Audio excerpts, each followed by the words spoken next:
ഇന്നത്തെ ക്ലാസ്സിൽ നമ്മൾ എടുക്കാൻ പോകുന്നത് ഒരു ഡിഫറെൻ്റ് ആയിട്ടുള്ള ടോപ്പിക്കാണ് കേട്ടോ. ഇതുവരെ നമ്മൾ കടന്നു ചെല്ലാത്തൊരു സെക്ഷനിലേക്കാണ് നമ്മൾ കടന്നു ചെല്ലുന്നത്. ബിസിനസ് കമ്മ്യൂണിക്കേഷനെ പറ്റിയിട്ടാണ് കേട്ടോ. അതായത് ഈ നമ്മുടെ ടോൺ ഓഫ് കമ്മ്യൂണിക്കേഷൻ എന്ന് തന്നെ പറയാം. അതായത് എല്ലാ രീതിയിലും എപ്പോഴും നമ്മൾ ഒരേ ടോൺ ഓഫ് കമ്മ്യൂണിക്കേഷനാണ് ഉപയോഗിക്കുന്നുണ്ടാവുക, അല്ലേ? പലപ്പോഴും പല ടോൺ ഓഫ് കമ്മ്യൂണിക്കേഷനാണ് ഉപയോഗിക്കുന്നുണ്ടാവുക. ഫോർ എക്സാമ്പിൾ, ഇപ്പോൾ ദേഷ്യം വരുമ്പോൾ നമ്മൾ കുറച്ച് ഒച്ചത്തിലായിരിക്കും സംസാരിക്കുന്നുണ്ടാവുക. സ്നേഹം വരുമ്പോൾ നല്ല പാമ്പറിങ്ങോട് കൂടിയിട്ടായിരിക്കും സംസാരിക്കുന്നുണ്ടാവുക. അല്ലെങ്കിൽ ഒരു ഒഫീഷ്യലായിട്ടുള്ള ടോക്കിങ്ങിലാണെങ്കിൽ വളരെ മാന്യമായിട്ട് വളരെ മാനേഴ്സോട് കൂടിയിട്ട് സോഫ്റ്റ് ആയിട്ടുള്ള ടോക്കായിരിക്കും നമ്മളവിടെ നടത്തുന്നുണ്ടാവുക. ഒരു കുട്ടിയോടാണെങ്കിൽ ഒരു കൊഞ്ചിച്ചായിരിക്കും സംസാരിക്കുന്നുണ്ടാവുക. അപ്പോൾ ടോൺ ഓഫ് കമ്മ്യൂണിക്കേഷൻ എന്ന് പറയുന്നത് പല രീതിയിലാണല്ലോ, അല്ലെങ്കിൽ ഓരോരുത്തർക്കും പല ടോണാണ് കമ്മ്യൂണിക്കേഷനിലുള്ളത്. അപ്പോൾ അതിന് ഡയലക്റ്റ് എന്നൊക്കെ പറയും. അതായത് ഇപ്പം നമ്മുടെ മലയാളം ഭാഷ തന്നെ നിങ്ങൾ എടുത്ത് നോക്കുക, എത്രയോ ഡയലക്റ്റുകളാണല്ലേ ഉള്ളത്. അതായത് നമ്മളിപ്പോൾ കൊച്ചിയിലുള്ളവർ സംസാരിക്കുന്ന പോലെ ആവില്ല കോഴിക്കോടുള്ളവർ സംസാരിക്കുന്നത്, അല്ലേ? അപ്പോൾ പല ടോണാണ് എല്ലാവർക്കും ഉള്ളത്. അപ്പോൾ കമ്മ്യൂണിക്കേഷൻ, ലാംഗ്വേജ് എന്ന് പറയുന്നത് ഒന്നാണെങ്കിലും ലാംഗ്വേജിലെ വേർഡ്സും മീനിങ്സ് എല്ലാം ഒന്നാണെങ്കിലും വ്യത്യാസം വരുന്നത് ടോണിലാണ് കേട്ടോ, ടോൺ ഓഫ് കമ്മ്യൂണിക്കേഷനിലാണ്. അപ്പോൾ ഈ ബിസിനസ് കമ്മ്യൂണിക്കേഷൻ്റെ ടോൺ എന്ന് പറഞ്ഞ ഒരു ഡിഫറെൻറ്റ് കാറ്റഗറി തന്നെ നമുക്കുണ്ട്. എന്താ വെച്ചാൽ അവിടെ ഉപയോഗിക്കേണ്ട കുറച്ചധികം സെൻറ്റൻസുകൾ, കുറച്ചധികം ഫ്രേസസ്, കാര്യങ്ങൾ. ഇപ്പോൾ ഇൻ്റർവ്യൂസിന് അറ്റൻഡ് ചെയ്യുമ്പോൾ എങ്ങനെ എന്ന് ഒരുപാട് പേർക്ക് ക്വസ്റ്റ്യൻ വരാറുണ്ടല്ലേ, എങ്ങനെ ഇൻ്റർവ്യൂസ് അറ്റൻഡ് ചെയ്യുമ്പോൾ എങ്ങനെയാണ് സംസാരിക്കേണ്ടതെന്ന്. അപ്പം നമ്മളുടെ സാധാരണ രീതിയിലുള്ള ഭാഷയും സാധാരണ നമ്മൾ ഉപയോഗിക്കുന്ന ലാംഗ്വേജസും വേർഡ്സും ഒന്നും ചിലപ്പോൾ ഇൻ്റർവ്യൂ സമയത്ത് ഉപയോഗിക്കാൻ പാടില്ലായിരിക്കാം, അല്ലേ? അപ്പോൾ ടോൺ ഓഫ് കമ്മ്യൂണിക്കേഷൻ അവിടെ ഡിഫറെൻ്റ് ആണ്. ബിസിനസ് കമ്മ്യൂണിക്കേഷനിൽ അതും ഡിഫറെൻ്റ് ആണ്. അപ്പോൾ ഇതൊരു വലിയൊരു സെക്ഷനാണ്, വളരെ ഇമ്പോർട്ടൻ്റ് ആയിട്ടുള്ള സെക്ഷനാണ്. അപ്പോൾ ഞാനിപ്പോൾ ഒരു ചാപ്റ്റർ ഞാൻ ഇതിൽ എടുക്കുന്നുണ്ടെങ്കിലും നമ്മളുടെ എൻട്രി ആപ്പിൽ ഇതിൻ്റെ എല്ലാ വീഡിയോസും നമ്മളുടെ 20 വീഡിയോസ് ഉൾപ്പെടുത്തിയിട്ടുള്ള ഒരു സെക്ഷൻ തന്നെ ഉണ്ട് കേട്ടോ. അതിൻ്റെ അകത്ത് ബിസിനസ് കമ്മ്യൂണിക്കേഷന് മാത്രമായിട്ടുള്ളത്. അപ്പോൾ അത് വർക്കിംഗ് പീപ്പിൾസ് ആണെങ്കിൽ നിങ്ങൾക്ക് അവിടെ എൻട്രി ആപ്പ് ഡൗൺലോഡ് ചെയ്ത് അതിൽ എല്ലാ വീഡിയോസും 20 വീഡിയോസും വളരെ യൂസ്ഫുൾ ആയിട്ടുള്ള വീഡിയോസാണ്. അത് നിങ്ങൾക്ക് കാണാം കേട്ടോ. അപ്പോൾ ഇന്നത്തെ ക്ലാസ്സിലേക്ക് നമുക്ക് കിടക്കാം. അപ്പോൾ കമ്മ്യൂണിക്കേഷൻ എന്ന് പറയുന്നത് ലാംഗ്വേജിലൂടെ മാത്രമാവില്ല. ഫേഷ്യൽ എക്സ്പ്രഷൻസ് ഉണ്ടാവും, ബോഡി മൂവ്മെൻറ്റ്സ് ഉണ്ടാവും, അതുപോലെ തന്നെ നമ്മളുടെ സംസാരവും ഉണ്ടാവും, അല്ലേ? അപ്പോൾ ഫേഷ്യൽ എക്സ്പ്രഷൻസ് എന്ന് പറയുന്നത് ചിരി ഉണ്ടാവാം, സന്തോഷത്തോടു കൂടിയ ചിരിക്കുന്നതെങ്കിൽ ലാഫ് ചെയ്യും, അല്ലേ? നമ്മൾ അല്ലെങ്കിൽ സ്മൈൽ ചെയ്യും. ദേഷ്യം വന്നിട്ടാണ് സംസാരിക്കണമെങ്കിൽ മുഖമൊക്കെ ഇങ്ങനെ ചുളിച്ചിട്ട് നമ്മൾ സംസാരിക്കും, ഇല്ലേ? സങ്കടം വന്നിട്ടാണെങ്കിൽ കരഞ്ഞുകൊണ്ട് സംസാരിക്കും. അപ്പോൾ സംസാരത്തിൻ്റെ ഒപ്പം തന്നെ നമ്മുടെ ഫേഷ്യൽ എക്സ്പ്രഷൻസും അവിടെ നടക്കുന്നുണ്ടല്ലേ. അതുപോലെ തന്നെ ബോഡി മൂവ്മെൻറ്റ്സ്, നമ്മളിപ്പോൾ എന്തോരം കൈയൊക്കെ എടുത്ത് സംസാരിക്കുന്നുണ്ടോ. അപ്പോൾ ഇതുപോലെ നമ്മൾ കൈയെടുത്ത്, കാലെടുത്ത്, ബോഡി മൂവ്മെൻറ്റ്സ് എടുത്ത്, അങ്ങനെ പല രീതിയിൽ നമ്മൾ ബോഡി കൊണ്ട് ആക്ഷൻസ് കാണിച്ചും നമ്മൾ സംസാരിക്കാറുണ്ട്. അപ്പോൾ ഇതെല്ലാം കൂടി ചേരുമ്പോഴാണ് ഒരു കമ്മ്യൂണിക്കേഷൻ, നല്ലൊരു കമ്മ്യൂണിക്കേഷൻ പോസിബിൾ ആവുന്നത്, അല്ലേ? ഇപ്പം നമുക്ക് ഒരാൾ കാണുമ്പോൾ ഹലോ പറയണം. ഇത് എത്ര രീതിയിൽ നമുക്ക് പറയാം? ഒന്നല്ലെങ്കിൽ നമുക്ക് ഹലോ പറയാം, സംസാരത്തിലൂടെ ഹലോ പറയാം. അല്ലെങ്കിൽ ഇനി ഫേസിലൂടെ നമുക്കിപ്പോൾ ഹലോ പറയണമെങ്കിൽ ജസ്റ്റ് ഒന്ന് ഐ കോണ്ടാക്റ്റ് കൊടുക്കുക, ചിരിക്കുക, ഇതിലൂടെ ഹലോ പറയുന്നതിന് തുല്യമാണ്. ഇനി ബോഡി മൂവ്മെൻറ്റ്സ് വെച്ചിട്ടാണെങ്കിൽ നമുക്ക് ഷേക്ക് ഹാൻഡ് കൊടുക്കാം.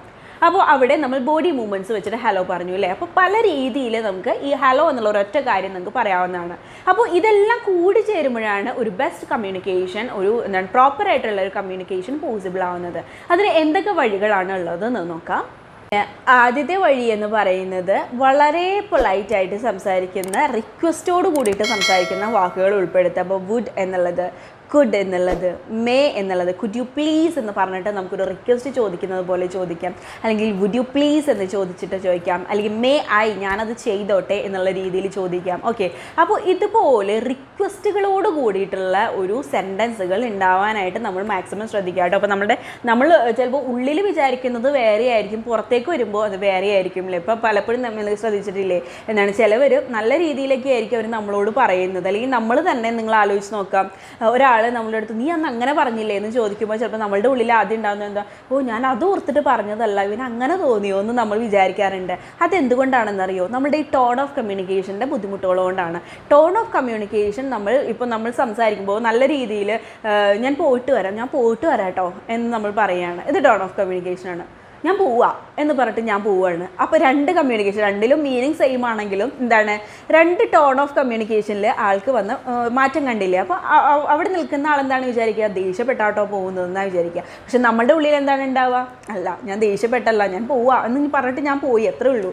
അതാണ് ടോൺ ഓഫ് കമ്മ്യൂണിക്കേഷൻ്റെ ഇമ്പോർട്ടൻസ്. അപ്പോൾ നമ്മൾ റിക്വസ്റ്റോട് കൂടിയിട്ടുള്ള ടോൺ ഓഫ് കമ്മ്യൂണിക്കേഷൻ നടത്തുക. അപ്പോൾ അതൊന്ന് എടുക്ക് എന്ന് നമ്മൾ പറയാറുണ്ട്.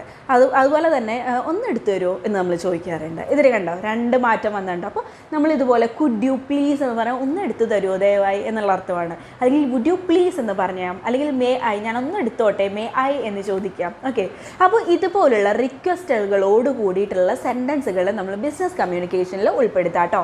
ഇനി അടുത്തതായിട്ട് പോസിറ്റീവ് സെൻറ്റൻസുകൾ കൂടുതൽ പറഞ്ഞിട്ട് നെഗറ്റീവ് സെൻറ്റൻസുകളെ ഒഴിവാക്കുക എന്നുള്ളതാണ്. ഇപ്പോൾ നെഗറ്റീവ് സെൻറ്റൻസുകൾ, നെഗറ്റീവായിട്ടുള്ള സിറ്റുവേഷൻസ് നമുക്ക് നമ്മുടെ ഓഫീസ് കാര്യങ്ങളിലെല്ലാം ഉണ്ടാവും. ഇതെല്ലാം തീർച്ചയായിട്ടും കമ്മ്യൂണിക്കേറ്റ് ചെയ്യണം. പോസിറ്റീവായിട്ടുള്ള കാര്യങ്ങൾ മാത്രമല്ലല്ലോ നമുക്ക് പറയാനുള്ളത്. ഒരുപാട് നെഗറ്റീവായിട്ട്, ഇപ്പോൾ സെയിൽസ് കുറവാണ്, അങ്ങനെയുള്ള കാര്യങ്ങളൊക്കെ എന്താണ് നെഗറ്റീവാണ്. പക്ഷെ ഇത് നമുക്ക് കമ്മ്യൂണിക്കേറ്റ് ചെയ്തേ പറ്റുള്ളൂ അല്ലേ. അപ്പോൾ ഇങ്ങനെ കമ്മ്യൂണിക്കേറ്റ് ചെയ്യുമ്പോൾ അവിടെ പോസിറ്റീവായിട്ടുള്ള മെത്തേഡിലൂടെ ഈ നെഗറ്റീവ് കാര്യങ്ങളെ പറയാവുന്നതാണ്. അതെങ്ങനെയാണെന്ന് ഞാനൊരു എക്സാമ്പിൾ പറഞ്ഞു തരാം. Last year's project was A failure. അതായത് നമ്മൾ പറയാണ് കഴിഞ്ഞ വർഷത്തെ പ്രോജക്റ്റ് ഒരു തോൽവിയായിരുന്നു കേട്ടോ, ഒരു പരാജയമായിരുന്നു എന്ന് പറയുന്നതാണ്. ഇത് കണ്ടോ, വളരെ നെഗറ്റീവായിട്ടുള്ള ഒരു സെൻറ്റൻസ് ആണ് അത്. Last year's project was A failure. Last year, കഴിഞ്ഞ വർഷത്തെ പ്രോജക്റ്റ് ഒരു പരാജയമായിരുന്നു എന്നാണ്. ഇനി ഇതിനെ തന്നെ പോസിറ്റീവായിട്ട് നമുക്കിങ്ങനെ പറയാമെന്ന് നോക്കാം. Last year's project was not a success എന്ന് പറഞ്ഞു കഴിഞ്ഞാൽ കഴിഞ്ഞ വർഷത്തെ പ്രോജക്റ്റ് ഒരു സക്സസ് അല്ലായിരുന്നു കേട്ടോ, ഒരു വിജയമല്ലായിരുന്നു. ഓക്കെ, വിജയമല്ലായിരുന്നു എന്ന് പറഞ്ഞാൽ എന്താണ്, പരാജയം എന്ന് തന്നെ അർത്ഥമാണ് വരുന്നത്. പക്ഷേ നമ്മൾ വിജയമല്ലാതിരുന്നു എന്ന് പറയുമ്പോൾ, വിജയം എന്ന് പറയുമ്പോൾ അതൊരു പോസിറ്റീവാണ്, വിജയമല്ലായിരുന്നു എന്ന് പറയുമ്പോൾ അതൊരു പോസിറ്റീവ് സെൻറ്റൻസിലേക്ക് കൺവേർട്ടഡ് ആയിട്ടോ. അപ്പോൾ ഇതുപോലെയുള്ള സെൻറ്റൻസുകൾ ഉൾപ്പെടുത്തും. അപ്പോൾ കഴിഞ്ഞ കൊല്ലത്തെ പ്രൊജക്റ്റ് പരാജയമായിരുന്നു എന്ന് പറയുന്നതിനേക്കാൾ കഴിഞ്ഞ വർഷത്തെ പ്രൊജക്റ്റ് ഒരു വിജയമല്ലാതിരുന്നു എന്നാണ് നമ്മൾ പറയേണ്ടത്. കണ്ടോ, അപ്പോൾ മനസ്സിലായില്ലേ എങ്ങനെ നെഗറ്റീവ് സെൻറ്റൻസിനെ പോസിറ്റീവ് ആക്കുക. എപ്പോൾ നെഗറ്റീവ് സെൻറ്റൻസ് വന്നാലും അവിടെ നോട്ട് ചേർത്തിട്ട് അതിനെ ഒന്ന് പോസിറ്റീവ് ആക്കിയാൽ മതി എന്നർത്ഥം. ക്ലിയർ ആയി എന്ന് വിശ്വസിക്കുന്നു. ഇനി അടുത്ത കാര്യം എന്ന് പറയുന്നത് മിനിമൈസേഴ്സ് യൂസ് ചെയ്യുക എന്നുള്ളതാണ്. മിനിമൈസേഴ്സ് എന്ന് പറഞ്ഞു കഴിഞ്ഞാൽ വലിയൊരു കാര്യത്തിനെ ചെറുതാക്കി കാണിക്കുന്നതാണ് മിനിമൈസേഴ്സ് എന്ന് പറഞ്ഞു കഴിഞ്ഞാൽ. ഈ വലുതാക്കി കാണിക്കുക എന്ന് പറയുന്നത് എന്താണെന്ന് നിങ്ങൾക്കറിയാം. ഇപ്പം നമ്മളൊരു കമ്പനിയിലാണ് വർക്ക് ചെയ്യുന്നത്. ആ കമ്പനിയിൽ നമ്മളുടെ മാനേജറിനെ തന്നെ ഒന്ന് ഊഹിച്ചു നോക്കുക. മാനേജർ എന്ത് ചെറിയ കാര്യം കിട്ടിയാലും വലിയ കാര്യമായിട്ട് ഇങ്ങനെ ഊതിപ്പെരിപ്പിക്കുക എന്നൊക്കെ പറയില്ലേ, അതുപോലെ വലിയൊരു കാര്യമായിട്ട് നമ്മളുടെ മുമ്പിലേക്ക് വന്ന് പറഞ്ഞു കഴിയുമ്പോൾ നമുക്ക് മാനസികമായിട്ട് ഭയങ്കര ബുദ്ധിമുട്ടായിരിക്കും അവിടെ ജോലി ചെയ്യാൻ. അല്ലെങ്കിൽ തന്നെ കമ്പനിയിൽ അല്ലെങ്കിൽ ഓഫീസ് വർക്ക് എന്ന് പറഞ്ഞു കഴിഞ്ഞാൽ സ്ട്രെസ്ഡ് ആണ്, നമുക്ക് ഭയങ്കര സ്ട്രെസ് ആയിരിക്കും, പ്രഷർ ഉണ്ടാവും. പക്ഷേ ഇതിനോടൊപ്പം തന്നെ നമ്മളുടെ സീനിയർ അല്ലെങ്കിൽ നമ്മളുടെ മാനേജർ നമ്മളോട് വളരെ ഭയങ്കര പ്രഷർ കൊടുത്തിട്ടുള്ള രീതിയിലാണ് നമ്മളോട് സംസാരിക്കുന്നതെങ്കിൽ, അതായത് വളരെ ചെറിയ കാര്യമാണെങ്കിൽ പോലും വലിയ കാര്യമാക്കിയത് നമ്മളോട് പറഞ്ഞ് നമ്മളുടെ മനസ്സിനെ ഭയങ്കരമായിട്ട് തകർത്ത് ജോലി ചെയ്യാനുള്ള ഇഷ്ടം പോലും ഇല്ലാണ്ടാക്കുന്ന അവസ്ഥകളൊക്കെ ഉണ്ടായിരിക്കാം അല്ലേ. അതെന്തുകൊണ്ടാണെന്ന് നിങ്ങളൊന്ന് ആലോചിച്ച് നോക്കി. ഇതുപോലെ ചെറിയ കാര്യങ്ങളും വലിയതാക്കി പറയുന്നത് കൊണ്ടാണ്. അപ്പോൾ നമുക്ക് ഇവിടെ ചെയ്യാൻ പറ്റുന്നൊരു കാര്യം എന്താ വെച്ച് കഴിഞ്ഞാൽ, വലിയ കാര്യമാണെങ്കിൽ പോലും ഒരുപാടങ്ങ് വലുതാക്കാതെ ചെറിയ രീതിയിൽ അവർക്ക് അത് പറഞ്ഞു കൊടുക്കുക എന്നുള്ളതാണ്. അപ്പോൾ അവർക്ക് സ്ട്രെസ് ഉണ്ടാവില്ല. സ്ട്രെസ് വന്നാൽ തന്നെ ജോലി ചെയ്യാനുള്ള നമ്മുടെ പകുതി ഇതും പോകില്ലേ. അപ്പോൾ ഫുൾ പൊട്ടൻഷ്യലിൽ വർക്ക് ചെയ്യണമെങ്കിൽ അവരെ അതിനനുസരിച്ച് ട്രെയിൻ ചെയ്യേണ്ടതായിട്ടുണ്ടല്ലേ. ഇപ്പോൾ ഇത് കാണുന്ന ഏതെങ്കിലും സീനിയർ പൊസിഷനിലിരിക്കുന്നവരുണ്ടെങ്കിൽ ശ്രദ്ധിക്കുക, നിങ്ങളുടെ സബോർഡിനേഴ്സിനോട് വലിയതാക്കി, അതായത് എല്ലാ കാര്യങ്ങളും ഭയങ്കര സ്ട്രെസ്ഡ് ആക്കി പറഞ്ഞു കൊടുക്കാതെ വളരെ മയത്തോട് കൂടിയിട്ട് ഞാൻ അതാ പറഞ്ഞ മിനിമൈസേഴ്സ് എന്ന് പറയുന്നത്, ഇതുപോലെയുള്ള മിനിമൈസേഴ്സ് യൂസ് ചെയ്ത് പറയുക എന്നുള്ളതാണ്. അതിന് എക്സാമ്പിൾ ഞാൻ പറഞ്ഞു തരാം. Slight, small, a few, a little, ഇതെല്ലാം മിനിമൈസേഴ്സ് ആണ് കേട്ടോ. അതായത് വലിയൊരു കാര്യത്തിനെ സ്ലൈറ്റ് ആണെന്ന് പറയുക, സ്മോൾ ആണെന്ന് പറയുക, എ ഫ്യൂ, എ ലിറ്റിൽ, ഇതെല്ലാം ചെറുതാക്കി കാണിക്കുന്നതാണ്. ഓക്കെ, അപ്പോൾ എക്സാമ്പിൾ നോക്കാം. There has been a delay in our shipment. It may take weeks to arrive. കണ്ടോ, ഈ സെൻറ്റൻസിൽ നിങ്ങൾ നോക്കുക, എന്താണ് പറഞ്ഞിരിക്കുന്നത്? There has been a delay in our shipment. ഞങ്ങളുടെ ഷിപ്മെൻറ്റിൽ ഡിലേ ഉണ്ട്. It may take weeks to arrive ചെയ്യാനായിട്ട് 2 ആഴ്ച എടുക്കും എന്ന് ഡയറക്റ്റ് ആയിട്ട് അങ്ങ് പറയുകയാണ്. അപ്പോൾ കാത്തിരിക്കുന്നവർക്കോ നമുക്ക് തന്നെ ഒരു എന്തെങ്കിലും ഒന്ന് എന്താണ് നമ്മൾ ഓർഡർ ചെയ്താൽ തന്നെ നമുക്ക് പെട്ടെന്ന് കിട്ടണം അല്ലേ, പെട്ടെന്ന് നമ്മൾ 1-2 ദിവസത്തിനുള്ളിൽ കിട്ടുകയാണെങ്കിൽ അത്രയും നല്ലത്. അപ്പോൾ അങ്ങനെ കാത്തിരിക്കുന്ന കസ്റ്റമറോട് നമ്മൾ വിളിച്ച് പറയുകയാണ്, there has been a delay in our shipment, ഞങ്ങളുടെ ഷിപ്മെൻറ്റിൽ ഡിലേ ഉണ്ട്.